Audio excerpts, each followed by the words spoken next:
దేవుని వాక్యమైన పరిశుద్ధ గ్రంథం బైబిల్లో నుండి యెహోషువ గ్రంథం మొదటి అధ్యాయాన్ని చదువుకుంటాం. యెహోషువ గ్రంథం మొదటి అధ్యాయం. యెహోవా సేవకుడైన మోషే మృతి నొందిన తర్వాత యెహోవా నూను కుమారుడును మోషే పరిచారకుడునైన యెహోషువకి ఇలాగు సెలవిచ్చెను. నా సేవకుడైన మోషే మృతి పొందెను కాబట్టి నీవు లేచి నీవును ఈ జనులందరూ ఈ యోర్దాను నది దాటి నేను ఇజ్రాయేలులకు ఇచ్చున్న ఈ దేశమునకు వెలుడి. నేను మోషేతో చెప్పినట్లు మీరు అడుగుపెట్టు ప్రతి స్థలం మీకు ఇచ్చి ఉన్నాను. అరణ్యమును ఈ లెబానోను మొదలుకొని మహానది అయిన యూఫ్రటీసు నది వరకు, హిత్తీయుల దేశమంతయు పడమట మహాసముద్రం వరకు మీకు సరిహద్దు. నీవు బ్రతుకు దినములన్నిటను ఏ మనుషుడును నీ ఎదుట నిలవలేక ఉండును. నేను మోషేకు తోడయుండినట్లు నీకును తోడయుండును. నిన్ను విడువను, నిన్ను ఎడబాయను. నిబ్బరం కలిగి ధైర్యంగా ఉండుము. వారికి ఇచ్చేదనని నేను వారి పితరులతో ప్రమాణం చేసిన ఈ దేశమును నిశ్చయముగా నీవు ఈ ప్రజల స్వాధీనం చేసేదవు. అయితే నీవు నిబ్బరం కలిగి జాగ్రత్త పడి బహుధైర్యంగా ఉండి నా సేవకుడైన మోషే నీకు ఆజ్ఞాపించిన ధర్మమంతటి చొప్పున చేయవలెను. నీవు నడుచు ప్రతి మార్గమును చక్కగా ప్రవర్తించినట్లు నీవు దాని నుండి కుడికి కానీ ఎడమకు కానీ తొలగకూడదు. ఈ ధర్మశాస్త్ర గ్రంథమును నువ్వు బోధింపక తప్పిపోకూడదు. దానిలో రాయబడిన వాటన్నిటి ప్రకారం చేయుటకు నీవు జాగ్రత్త పడినట్లు దివారాత్రము దాన్ని ధ్యానించిన ఎడల నీ మార్గములను వర్ధల చేసుకుని చక్కగా ప్రవర్తించదవు. నేను నీకు ఆజ్ఞ ఇచ్చున్నాను కదా, నిబ్బరం కలిగి ధైర్యంగా ఉండము, దిగులు పడకము, జడియకము. నీవు నడుచు మార్గం అంతట్లో నీ దేవుడైన యెహోవా నీకు తోడయుండును. కాగా యెహోషువ ప్రజల నాయకులకు ఇలాగ ఆజ్ఞాపించును. మీరు పాలెంలోనికి పోయి జనులతో ఈ మాట చెప్పుడి. మీరు స్వాధీనపరుచుకున్నట్టుకు మీ దేవుడైన యెహోవా మీకు ఇచ్చున్న దేశమున స్వాధీనపరుచుకున్నట్టుకై 3 దినములలోగా మీరు యోర్దానును దాటవలెను కనుక ఆహారమును సిద్ధపరచుకునుడి. మరియు రూబేనీయులకును గాదీలకును మనష్షే అర్ధగోత్రపు వారికి యెహోషువ ఇలాగూ ఆజ్ఞాపించును. యెహోవా సేవకుడైన మోషే మీకు ఆజ్ఞాపించిన సంగతి జ్ఞాపకం చేసుకునుడి. ఎట్లనగా మీ దేవుడైన యెహోవా మీకు విశ్రాంతి కలగజేసి ఉన్నాడు. ఆయన ఈ దేశమును మీకు ఇచ్చును. మీ భార్యలను, మీ పిల్లలను, మీ ఆస్తియు యోర్దాను అవతల మోషే మీకు ఇచ్చిన ఈ దేశమును నివసింపవలెను. కానీ పరాక్రమవంతులు సూర్యులునైన మీరందరూ యుద్ధ సన్నద్ధులై మీ సహోదరులకు ముందుగా నది దాటి యెహోవా మీకు దయచేసినట్లు మీ సహోదరులకును విశ్రాంతి దయచే వరకు, అనగా మీ దేవుడైన యెహోవా వారికి ఇచ్చిన దేశమును స్వాధీనపరుచుకునే వరకు మీరును సహాయం చేయవలెను. అప్పుడు తూర్పున యోర్దాను యువతల యెహోవా సేవకుడైన మోషే మీకు ఇచ్చిన మీ స్వాస్థ్యమైన దేశమునకు మీరు తిరిగి వచ్చి దాన్ని స్వాధీనపరుచుకుందరు. అందుకు వారు, నీవు మాకు ఆజ్ఞాపించినదంతయు మేము చేసేదాం. నీవు మమ్మల్ని ఎక్కడికి పంపుదువో అక్కడికి పోదుము. మోషే చెప్పిన ప్రతి మాట మేము వినినట్లు మీ మాట విందుము. నీ దేవుడైన యెహోవా మోషేకు తోడైనట్లు నీకు తోడైండునుగాక. నీ మీద తిరగబడి నీవు వారికి ఆజ్ఞాపించు ప్రతి విషయంలో నీ మాట వినని వారందరూ మరణశిక్ష నందుదురు. నీవు నిబ్బరం కలిగి ధైర్యం తెచ్చుకొనవలెనని యెహోషువకు ఉత్తరం ఇచ్చెను. ఈ మాటలను ప్రభువారు దీవించినట్టు ప్రార్థన చేసుకుంటాం. ప్రేమగల తండ్రి, దయగల ప్రభా, నీకు ఎంతో నాలుగు స్తోత్రములు. ఇంతవరకు మీరు మాకు తోడుగా ఉన్నటువంటి దేవుడు. ఆపదలలో, కష్టాలలో, అనారోగ్య పరిస్థితులలో, సమస్యలలో అపారమైనటువంటి నీ ప్రేమ మా మీద చూపించి నడిపించినటువంటి దేవుడు, అందుకే స్తోత్రములు. ఈ సమయంలో ప్రభా యెహోషువ గ్రంథం మరి మొదటి అధ్యాయాన్ని చదువుకోవడానికి ఇచ్చినటువంటి కృప కొరకై స్తోత్రములు. ఈ అధ్యాయంలో కొన్ని సంగతులను మేము ధ్యానించుకున్న తర్వాత మరి ముగించుకోవడానికి సహాయపడుతున్నామని వేడుకుంటూ యేసు ప్రభువారి శ్రేష్టమైన నామం పేరట స్తుతించి ప్రార్థించి అడిగి వేడుకుంటున్నాం తండ్రి, ఆమేన్. ప్రియమైన సోదరి సోదరులారా, మరి యెహోషువ గ్రంథం మొదటి అధ్యాయాన్ని చదువుకున్నాం. యెహోషువ అనగా రక్షకుడు అని అర్థం. మరి యెహోషువ పేరుకు తగ్గట్టుగానే ఇజ్రాయేలులకు ఎంతో మేలు చేసినాడు. అయితే ఈ వ్యక్తి యెఫున్నె కుమారుడైనటువంటి యెహోషువ నూను కుమారుడైనటువంటి యెహోషువ అని దేవుని వాక్యంలో రాయబడింది. యెహోషువ తండ్రి పేరు నూను. ఈ వ్యక్తి ఎలాంటి వాడు అన్నది మనం దేవుని వాక్యంలో గమనించినప్పుడు ఇతడు మోసేకు పరిచారకుడు అనగా అసిస్టెంట్గా ఉంటూ వచ్చినాడు, సహాయకుడిగా ఉంటూ వచ్చినాడు. మోసే ఎక్కడికి పోతే అక్కడ మరి తాను ఉంటూ వచ్చినాడు. మోసేకి ఎంతో నమ్మకస్తుడిగా ఉంటూ వచ్చినాడు. తర్వాత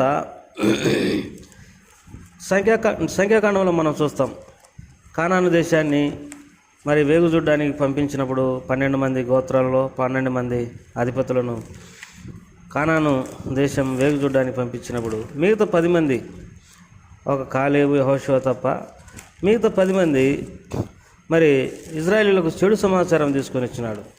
అయితే యెఫున్నె కుమారుడైనటువంటి కాలేబు, నూను కుమారుడైనటువంటి యెహోషువ మరి వారిని ధైర్యపరిచి, మీరు భయపడగాకండి, మనము కానాను దేశాన్ని స్వాధీనం చేసుకుందాము, ఎందుకంటే మనకు శక్తి ఉంది, మీ దేవుడైన యెహోవాను మీరు నమ్ముకోండి అని వారికి ధైర్యం చెప్తూ వచ్చినారు. ప్రియమైనటువంటి వారలారా, మరి యెహోషువలో దేవుని మీద ఎంతో విశ్వాసం ఉంది, నమ్మకం ఉంది. కనుకనే యెహోషువ మరి మోసే తర్వాత నాయకునిగా మరి నియమింపబడుతూ వచ్చినాడు. దేవుని వాక్యంలో మనం ఈ మాట చదువుకోగలం. సంఖ్యాకాండం 27వ అధ్యాయం. మరి మోసే మరి మృతి పొందక మునుపు దేవుడు మోసేతో సెలవిచ్చినాడు, నువ్వు మరి మృతి పొందుతావు అన్నప్పుడు మోసే వెంటనే ఈ మాట అడుగుతూ వచ్చినాడు. సంఖ్యాకాండం 27వ అధ్యాయం. అప్పుడు మోసే యెహోవాతో ఇట్లా, నేను యెహోవా సమస్త మానవుల ఆత్మలకు దేవా, యెహోవా సమాజం లేని గొర్రెల వలె ఉండకున్నట్లు ఈ సమాజం మీద ఒకరిని నియమించు, అతడు వారి ఎదుట పోవచ్చు నుండి వారికి నాయకుడిగా ఉండుటకై సమర్థుడై ఉండవాలని. అందుకు యెహోవా మోసేతో ఇట్లా, నేను నూను కుమారుడైన యెహోషువ ఆత్మను పొందినవాడు, నువ్వు అతన్ని తీసుకుని అతని మీద నీ చేయి ఉంచి యాజకుడకు ఎలియాజరు ఎదుటను సర్వ సమాజం ఎదుటను అతన్ని నిలబెట్టి వారి కనుల ఎదుట అతనికి ఆజ్ఞేయము. ఇజ్రాయేలీలో సర్వ సమాజం అతని మాట వినున్నట్లు అతని మీద నీ ఘనతలో కొంత ఉంచుదును. యాజకుడైన ఎలియాజరు ఎదుట అతను నిలవగా అతడు యెహోవా సన్నిధిని ఉరీము తుమ్మీము వలన అతని కొరకు విచారింపవలని. అతడును అతనితో కూడా ఇజ్రాయేలీలందరూ అనగా సర్వ సమాజమును అతని మాట చొప్పున తమ సమస్త కార్యములు జరుపుచుండవాలని యెహోవా మోసేకు ఆజ్ఞాపించినట్లు అతడు చేసిన. అతడు యెహోషువను తీసుకుని యాజకుడైన ఎలియాజరు ఎదుటను సమాజం ఎదుట అతను నిలవబెట్టి అతని మీద తన చేతులుంచి యెహోవా మోసే ద్వారా ఆజ్ఞాపించినట్లు అతనికి ఆజ్ఞ ఇచ్చెను. కాబట్టి మోసే తర్వాత మరి నాయకునిగా నియమింపబడుతొచ్చినాడు యెహోషువ. మోసేకు దేవుడు ఎంతో ఘనత ఇచ్చినాడు. ఆ ఘనతలో కొంత మాత్రమే యెహోషువకి ఇచ్చినాడు. ప్రియమైనటువంటి వారలారా, మోసే ఎంతో దేవుని వలన ఘనపరచబడుతూ వచ్చినాడు. దేవుని శక్తి మోసే ద్వారా బయలుపరచబడుతూ వచ్చింది. దేవుని శక్తి ద్వారా మోసే అనేక కార్యాలు జరిగిస్తూ వచ్చినాడు. అయినప్పటికీ మోసే వంటి సాత్వికుడు భూమి మీద ఒక్కడు కూడా లేడని దేవుడు మోసే గురించి సెలవిస్తూ వచ్చినాడు. మోసే నా ఇండ్లంతట్లో నమ్మకస్తుడని మరి దేవుని వాక్యంలో రాయబడింది.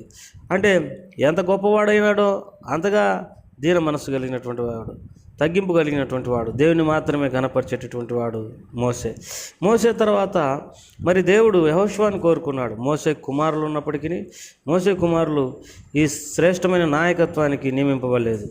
అహరోను కుమారులు ఉన్నప్పటికీ అహరోను కుమారులు ఈ శ్రేష్టమైనటువంటి నాయకత్వానికి నియమింపబడలేదు.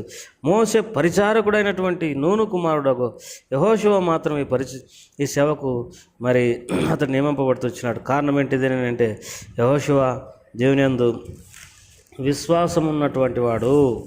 యెహోషువ మరి దేవుని యందు విశ్వాసం ఉన్నటువంటి వాడు, దేవుని పక్షంగా మాట్లాడేటటువంటి వాడు. మోసే మరి క్షేమాన్ని కోరుకున్నటువంటి వాడు. తర్వాత దేవుని సన్నిధిలో యవనస్తుడైన నూను కుమారుడు యెహోషువ మరి గుడారంలో నుండి రాక అక్కడే ఉండనని రాయబడింది. దేవుని సన్నిధానంలో నిలబడేటటువంటి వాడు. మొదటగా సంఖ్యాకాండం 14వ అధ్యాయాన్ని చదువుకుంటాం. మొదటి వచ్చిన అప్పుడు ఆ సర్వ సమాజం ఎలుగైతే కేకలు వేసిన, ప్రజలు ఆ రాత్రి ఎలుగైతే ఏడ్చిరి. మరి ఇజ్రాయేలీలందరూ మోసే అహరోనులపై సనుక్కునేది. ఆ సర్వ సమాజం, అయ్యో ఐగుప్తులో మేమేలా చావలేదు, ఈ అరణ్యమును మేమేలా చావలేదు, మేము కత్తివాత పడినట్లు యెహోవా మమ్మల్ని ఈ దేశంలోనికి ఎలా తీసుకుని వచ్చాను, మా భార్యలు మా పిల్లలు కొల్లపోదురు, తిరిగి ఐగుప్తుకు వెళ్ళుట మాకు మేలు కాదా అని వారితో అనేది. వారు మనం నాయకుడిని నియమించుకొని ఐగుప్తునకు తిరిగి వెళదామని ఒకడు చెప్పుకొనగా మోషే అహరోనులు ఇజ్రాయేలుల సర్వ సమాజం ఎదుట సాగిలపరడి. అప్పుడు దేశం సంచరించి చూసిన వారిలో నుండిన నూను కుమారుడు యెహోషువయు యెఫున్నె కుమారుడు కాలేబు బట్టలు చెప్పుకొని ఇజ్రాయేలుల సర్వ సమాజంతో మేము సంచరించి చూసిన దేశం మిక్కిలి మంచి దేశం.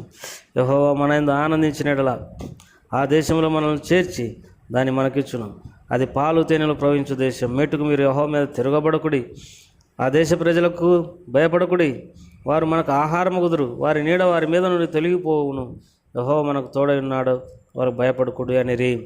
ఎంత విశ్వాసంతో ఉన్నటువంటి మాటలు మరి వారు మాట్లాడుతూ వచ్చినారో ఇక్కడ మనకు అర్థమవుతుంది. దేవుని ప్రజలారా, మరి యెహోషువలో మరి విశ్వాసం ఉంది. అందుకే దేవుడు కూడా ఏమంటాడంటే, మరి నువ్వు భయపడగాకు, నేను నీకు తోడుగా ఉంటా, నిబ్బరం కలిగి ఉండము, ధైర్యంగా ఉండము, ఏ మనుషుడు కూడా నీ ఎదుట మరి నిలవలేడు, నీ బ్రతుకు దినములన్నింటిలో కూడా ఏ మనుషుడు నీకు నిలవలేడు అని ధైర్యపరుస్తూ యెహోషువ గ్రంథం 1వ అధ్యాయంలో దేవుడు యెహోషువకు సెలవిస్తూ వచ్చినాడు. నిజమే, మరి ఐగుప్తు నుండి 40 సంవత్సరాల అరణ్యంలో ప్రయాణం, వీటన్నిటిలో ఇజ్రాయెల్ను నడిపించడం ఒక ఎత్తు. ఇప్పుడు కానాను దేశానికి చేరిన తర్వాత కానానులో చేర్చడము, ఆ దేశాన్ని స్వాధీనపరచడం ఇంకొక ఎత్తు. ఎందుకంటే ఇప్పటికే కానానులో మరి రకరకాల ప్రజలు ఉన్నారు. జంజింబీయులు ఉన్నారు, ఎబిసీయులు ఉన్నారు, గిర్గాషీయులు ఉన్నారు, మరి నెఫీలీలు ఉన్నారు. తర్వాత 32 మంది రాజులను తాను ఎదుర్కొనవలసి ఉంటున్నది.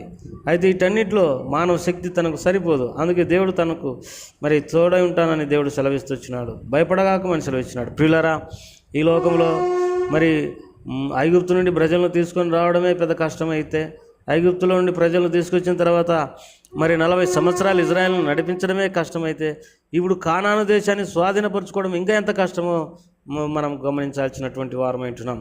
దానికి తోడు అబ్రహాము జీవితము, ఇస్సాకు, యాకోబు, యేసేపు, తర్వాత మోషే, తర్వాత అహరోను, మిరియాము, భక్తులందరూ కూడా లేక మరి ఒక యెహోషువ మాత్రం, మరి కాలేబు మాత్రమే ఈ కాలంలో నిలబడుకున్నారు. అందరూ వెళ్ళిపోయినారు. ఆ తర్వాత యెహోషువ, కాలేబు, ఇంకొంతమంది మాత్రమే మరి ఈ భక్తిగల జీవితాన్ని లేకపోతే ఈ దేశాన్ని స్వాధీనపరచాలి. అయితే ధైర్యంగా ఉండమని దేవుడు సెలవిచ్చినాడు. మనకు తెలిసిన గొప్ప దేవుని సేవకులందరూ వెళ్ళిపోతున్నప్పుడు మనకెంతో అధైర్యం. మేము ఏం చేయగలం, వారి విశ్వాసం మాకు లేదు అని అధైర్యపడవచ్చు. అదే దేవుడు మనకు తోడుకున్నాడు. నిన్న నేడు ఆయన నిరంతరం ఏకరీతిగా ఉన్నాడు కనుక మనం ఆయన మీద ఆధారపడి ఆయన సేవలు కొనసాగిపోవడానికి ప్రభు సహాయపడును గాక.